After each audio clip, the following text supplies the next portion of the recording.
আপনারা কারা কারা একা একা যখন নামাজ পড়েন, নফল হোক সুন্নত হোক বা ফরজ হোক, যখন নামাজ পড়েন প্রায় রাকাতে সূরা কুল হুয়াল্লাহ পড়েন কারা কারা? একটু হাত তোলেন তো। আচ্ছা, হাত নামান। খুশি হইয়া হাত তুলছেন, মনে করছেন প্রশংসা পাবেন।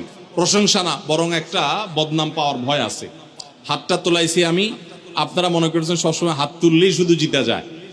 দেখেন, যারা সূরা ইখলাসকে মহব্বত করে, এই যে ঘটনা আমরা শোনালাম নবী সাল্লাল্লাহু আলাইহি ওয়াসাল্লাম, এটা জেনে যে আমার আল্লাহর আলোচনা আছে এই সূরায়, অন্য কোনো আলোচনা নাই, আল্লাহর পরিচয় উল্লেখ করা আছে, আল্লাহর বৈশিষ্ট্য এবং ক্ষমতার উল্লেখ আছে, সেই মহব্বতে যদি কেউ সূরা ইখলাসকে মহব্বতের সাথে ধীরে ধীরে পড়ে, তাহলে তো তিনি অবশ্যই আল্লাহর কাছে বিশেষ মর্যাদা পাবেন। ওই সাহাবীর মতো আল্লাহর ভালোবাসা পাওয়ার সম্ভাবনা জোরালো।